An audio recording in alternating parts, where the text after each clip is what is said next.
stretnutie. Keby sa to nenatáčalo, tak by som vám to povedal, jak si to myslím. Ale keď sa to natáča, ja už do basy nechcem ísť.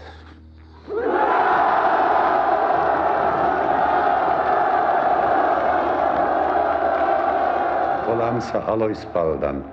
Z mojich kamarádov žije 2-3%.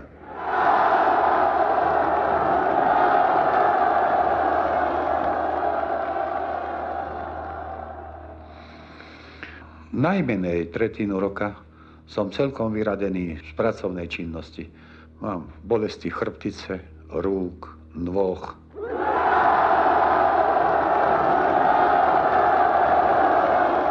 Lekár mi mockrát povie, no keď pozerám tak na tú vašu chrbticu, na tie snímky, musíme sa vrátiť do vašej mladosti. Sobota 21. februára 1948 stala sa pamätným dňom v histórii našej ľudovo-demokratickej republiky. Zo všetkých pražských závodov vyšiel pracujúci ľud, aby sa zhromaždil na veľkom tábore ľudu, ktorý zvolala komunistická strana Československa. Vo vláde došlo k hlbokej kríze. Ministri troch strán odmietli prísť na riadnu schôdzu vlády a podali demisiu. Zhromaždenie pracujúcich na Staromestskom námestí odsúdilo postup odstúpivších ministrov. Žiadalo vládu nového národného frontu na čele s Klementom Gottwaldom. Vláda nech je doplnená poctivými vlastencami z radov odborárov, odbojových zrazov a ostatných celoštátnych organizácií. No, mal som 15 rokov, keď začalo družstevnovanie. No, otec samozrejme vec tam vstúpiť nechcel. Mal z toho rôzne problémy. No a ja som si moc veľké nádej nedával, tak som išiel za banického učňa. Milá maminko, o tom, že se tu mám dobře a že se mi nová práce líbí, jsem ti už psal. Ale ještě nevíš, jak se nám tu postarali o pěkné oblečení a co jsme tu všecko dostali. Především samozřejmě pracovní šaty a boty, pěkné tepláky, trenýrky, košile, ponožky, hezký pullover a hlavně, a z toho mám největší radost, krásnou černou uniformu od polobotek až po čepici.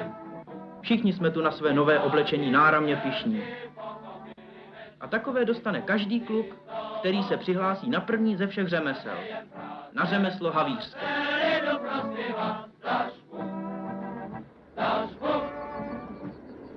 Samotná tá cesta, lesom do Rožnavy prišiel, to bolo strašne ďaleko.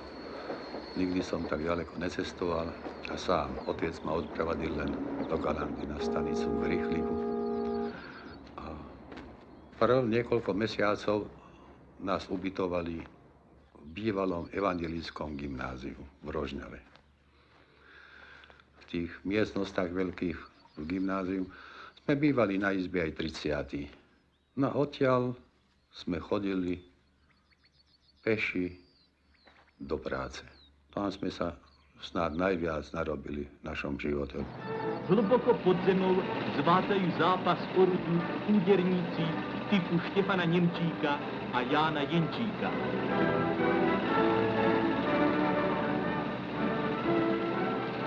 Sedemdesiatinám generalisima Stalina sa zaviazali, že nielen udržia tempo práce, lež zvýšia výkon o 7%.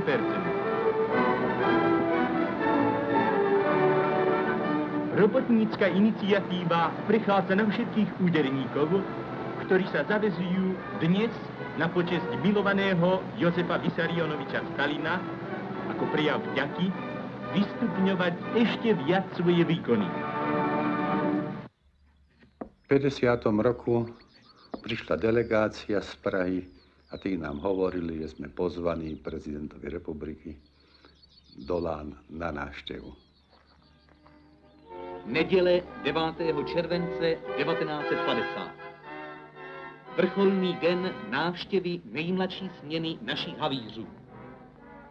Přes 200 autobusů dopravuje 10 000 mladých budovatelů socialismu do Lánského zámku, kam je pozval prezident republiky. ve 3 hodiny vítá 10 000 chlapců a 160 děvčat prvního čestného horníka, prezidenta Klementa Gottwalda. Ja som si ho podľa fotky predstavoval vždy dobrého chlapa, tak silnejšieho a vyššieho. No ale on bol nízky človek. To ono mal také brucho. Moc rád si spomínam, že keď sme sa smiali a už bolo dávno po smiechu, jemu sa ešte brucho tráslo. Učit se, jak to již zdůraznil mládeži velký Lenin, abyste se stali předními budovateli socialismu a bojovníky za mír. On sa nás všeličo pýtal a niektorý ho chcel, sám mu chcel niečo povedať, nie? Tak sme nevedeli, ako. Tí vychovávatelia hovorili, no teraz sa hovorí, ty súdruh prezident. No ale nám to nijako nemohlo výjsť ani z úst, aby sme prezidentovi republiky niekto povedal, no ty. Tak potom sme sa na to pýtali, ako mu teda máme hovoriť. No, tak jeden našiel také riešenie, že sme mu teda hovorili, pán prezident, ale ty, súdruh Gottwald. Programu, který potom učňové panu prezidentovi a všem shromážděným hostům předvedli, ukázali chlapci, jak pracují na šachtách při rubání. Ti starší ukázali, co se už naučili a jaká práce čeká ty nové, kteří byli pro hornictví lánskou akcí získáni.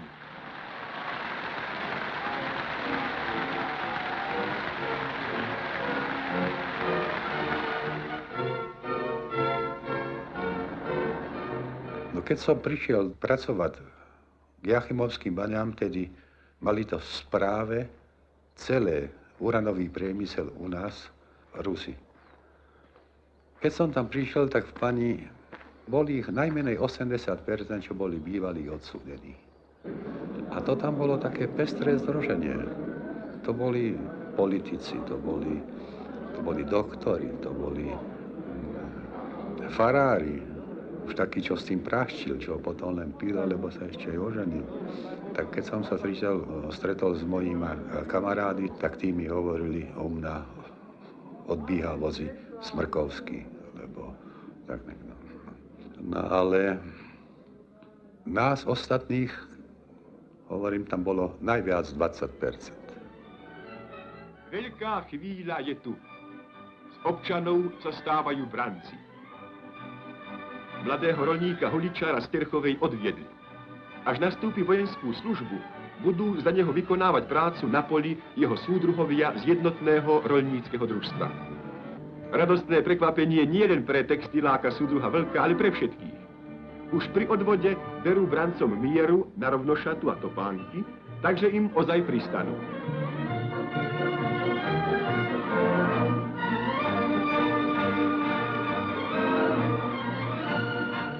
To sú dnešné odvody do našej ľudovej armády, záštity mieru a pokroku. Na vojnu som rukoval z Mariánskych lázní. Po výcviku v Českých Budoviciach bol som prevelený zase 2 kilometre za šachtu, kde som pracoval pred vojnou. Inak to služba tiež nebola ľahká na západnej hranici.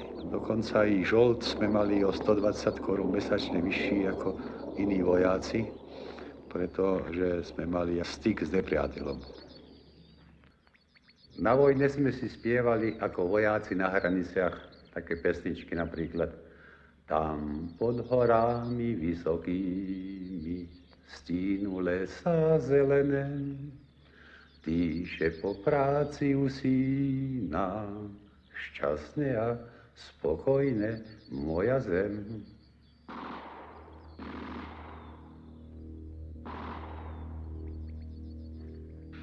Keď odišli Rusi a preberali to naši, všetko sa podstatne zmenilo.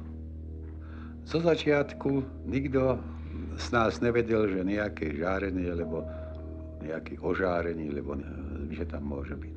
Nám to nikto nepovedal Ani v škole, ani tam na poradách. No až potom neskoro za viac rokov nám dávali na chlopy také dozimetry, také filmíky. Ale nejak sa to nekontrolovalo. Ani sa to pravidelne, tie filmy, nevyvolávali. Keby som bol vedel, že tam je toto žiarenie a tak nebezpečné, tak určite by som tam nebol išiel ani robiť. A život je moc krátký na to, aby zase ho človek v bani len tak premrhal. Vláda Republiky Československé a Ústřední akční výbor Národní fronty oznamují v nejhlubším zármutku straně a všemu československému lidu, že 14. března v 11 hodin ráno zesnul po krátké těžké nemoci prezident Československé republiky, předseda komunistické strany Československa, soudruh Klement Gottwald.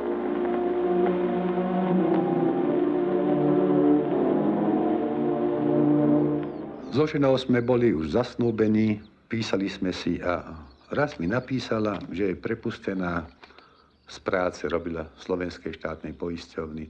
Že dotiaľ musí byť doma, dokiaľ otca svojho nepresvedčí, aby vstúpil do JRD. Mňa takéto metódy veľmi najedovali.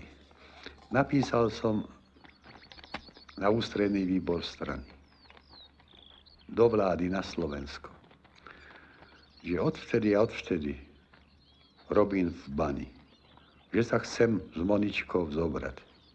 Prečo mi ho z roboty vyhodili? Nedali si ani tú starosť, aby mi odpísali. Potom som bol rád, keď ich tej vláde poodhalovali a pozatvárali.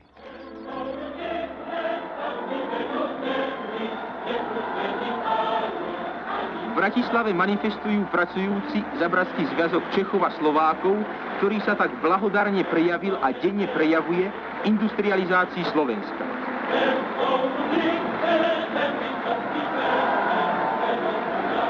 Pozdravujú podpredsedu vlády Viliama Širokého, oddaného spolubojovníka Klementa Gottwalda, ktorý je zárukou, že zradcom robotníckej triedy druhu Klementisa, Husáka či Novomeského na Slovensku pšenica nebude kvitnúť.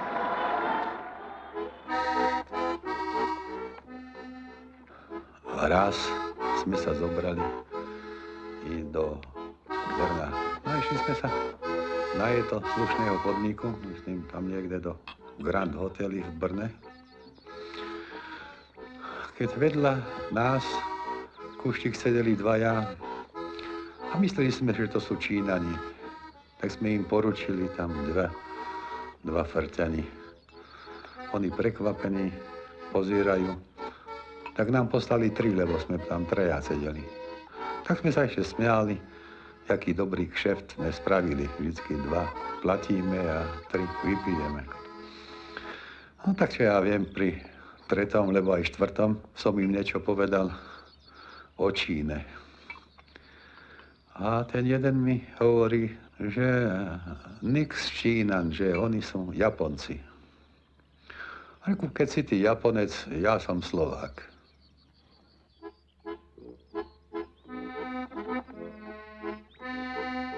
No tak sme sa skamarádili. Pozval som jedného z nich, lebo som čakal, že budem mať prírostok do rodiny, nakrštený. On ma potom pozval na japonské veľvyslanectvo. No a raz mi povedal, že či by som nešiel i do Tokia na olympiádu. Tokio před olympiádou. Vedle vrcholných sportovních zážitků se chystá ukázat hostům z celého světa i japonské zvyky a zvláštnosti.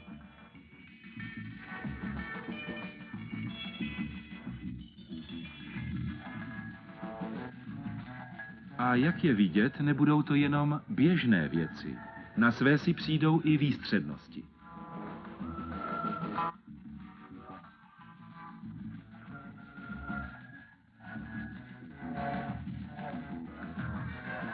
Jedenáctimilionové město čeká totiž další milion hostí. V 62.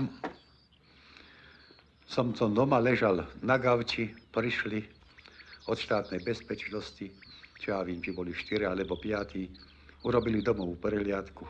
Okrem korešpondencie s tými Japonci, čo som si dopisoval, ešte zobrali takú ženinu jednu písanku, kde mala vzory, čo štrikuje. No, za to ma trápili, či sú to není nejaké znaky špionážne, ale nebolo, lebo však hovorím, štrikujte niečo vám určite z toho vidieť. Tak pravdepodobne to skúsili, lebo ozaj to bolo manželkyné na háčkovanie. Keď si to teraz prečítam, ja moju obžalobu, vlastne prichádzam z toho, že mi vlastne moc nahrali, bez toho, že by som bol ja nejak záslužný na tom. A keď mi povedal, hneď, viete čo, z vašej ženy bude kurva, ste tí pionieri aj tak a vás obesíme s ostatným rátom. Ja som tam prišiel o zuby, ja som potom bol bez existencie.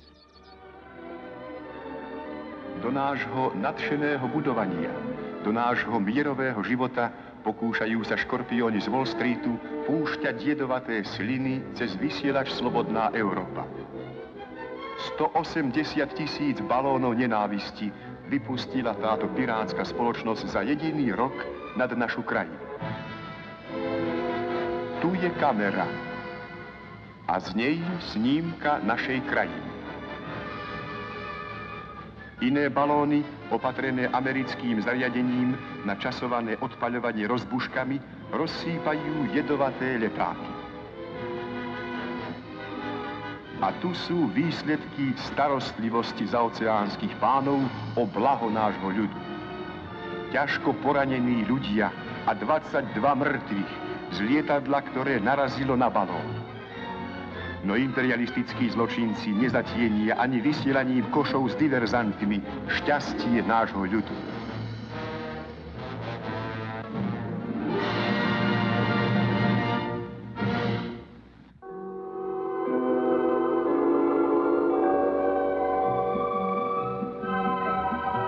Odsúdili ma k 7 rokom väzenia za paragraf rozbijanej republiky, ale nikoho takéhoto trestného činu som sa nedopustil. Keď som do výkonu trestu nastúpil, tak sa vlastne v mojom živote ani tak moc nezmenilo. V bani som robil predtým a v bani som robil aj tam. Prišiel som na láger Bytís pri Brami a tam mi jeden spoluväzeň hovorí: vieš, to všetky si tie roky počítaj tak.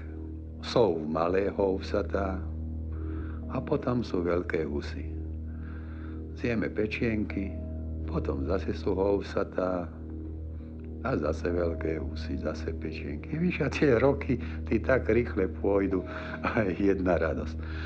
No ale po 2 rokoch vo výkone trestu som začal písať prezidentovi Novotnému. A po 2,5 rokoch som bol prepustený na slobodu.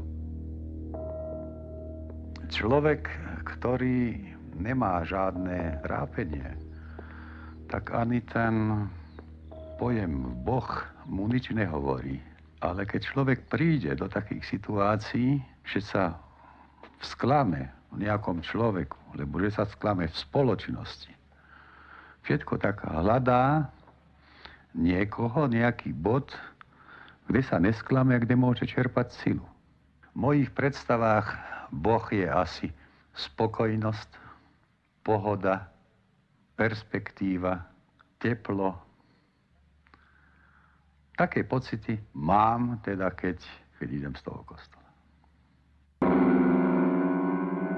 Prišlo však ťažké ráno historického augustového dňa 1968. masovom šoku sme sa dozvedeli o internovaní čelných predstaviteľov komunistickej strany Československa a vrcholných orgánov štátu. A dělnickým stranám celého světa. Soudruzi, Československá socialistická republika byla dnes proti vůli vlády, Národního shromáždění a vedení komunistické strany Československa a všeho lidu okupována vojsky 5 států Varšavské smlouvy. Soudruzi, protestujte proti tomuto bezpříkladnému porušení socialistického internacionalismu. Žádejte ústřední výbory komunistických stran Sovětského svazu, Polska, Bulharska, Maďarska a Německé demokratické republiky, aby přes dočasnou přítomnost okupačních jednotek nebyla paralizována činnost Černíkovy vlády a ústředního sboru v čele s Alexandrem Dubčekem. Žádejte okamžité stažení okupačních vojsk. Tu je v Pate omša, tu je 3028 ľudí v Pate, ale na Birmovku príde 3500. Áno, a je verejná členská schôdza strany a neprídu tam ani členovia strany. Všetci. Každý sa nejak vyhovára. A keď sú tam, tak sa začnú vadiť a musí to rozpustiť, lebo sa ešte medzi sebou vadia. My sme už celé generácie naučení politikovať, ale svet o politike nerozpráva. Politika nie je dôležitá.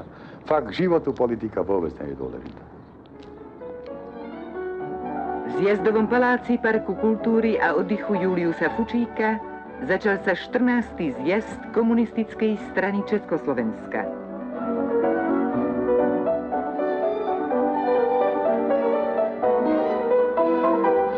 Tisícdvesto delegátov rokuje v dňoch 50. výročia založenia strany a v období, keď strana a celá spoločnosť prekonala krízové roky a sústredila sily na ďalší, všestranný rozvoj socializmu.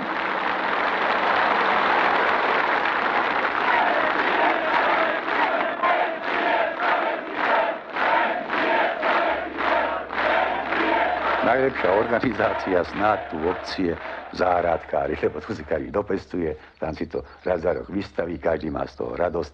No a to by som povedal, že tam fungujem aj ja. Nie, viete, ja keď idem do záhrady a vidím, že mi to tam pekne rastie, že tá burina je všetká vyokopávaná, že je tam len tá kultúra.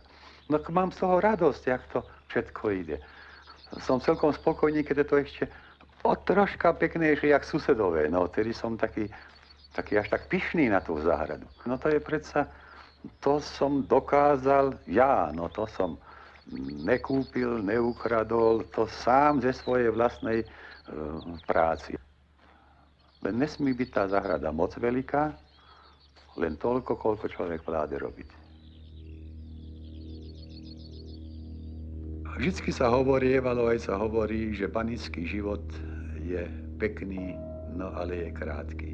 Keď som mal 52 rokov, odišiel som do plného invalidného dôchodku následkom choroby z povolania, z vibrácií, zo zbíjačiek. Koľkokrát rozmýšľam, kto nás vlastne vykoristoval. Či samotné rajiteľstvo Gemerských železorných baní, či ten samotný haviár, úderník, ktorý si nás tam 3-4 zobral a museli sme ťažko pracovať na jeho údernícku knižku, aby teda jeho žena nemusela stáť v rade na mäso, na tuky, topánky, ktoré boli tenkrát na prídeli. Ale to sa mi už nechce ani myslieť, že by o tom bol vedel aj sám Gottwald.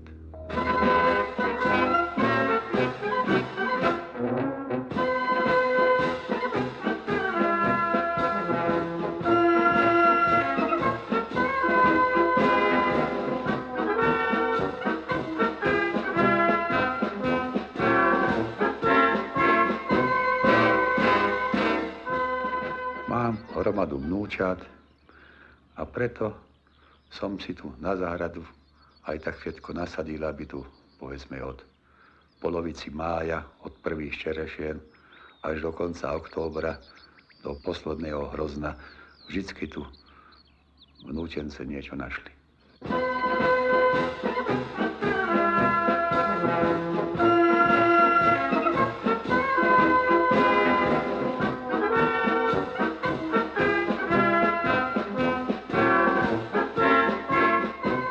každé leto mám na dvore postavený stan. Dnu si tam stanujeme. Porobím im tomahawky, šípy, luky. Namáčame do kyslého mlieka, lebo sú presvedčení, že to je tá najväčšia otrova, aká môže byť.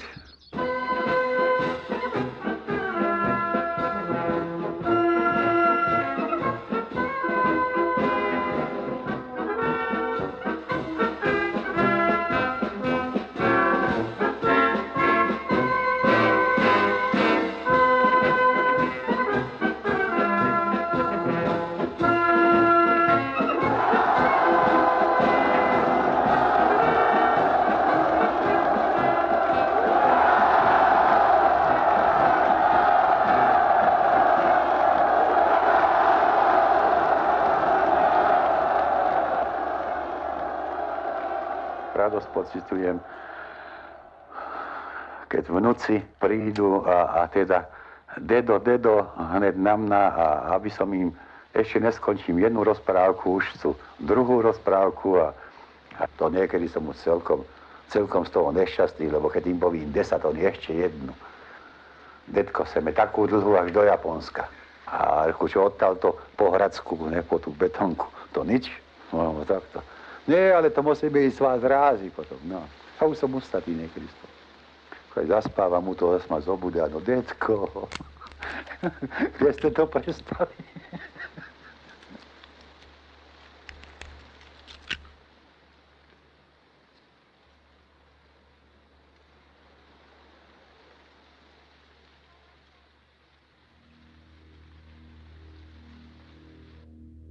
No, keby sme tak ešte zdraví boli. Z tých detí ešte troška radosti užili, troška im pomohli.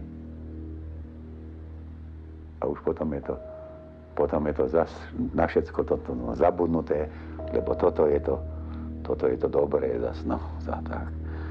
No.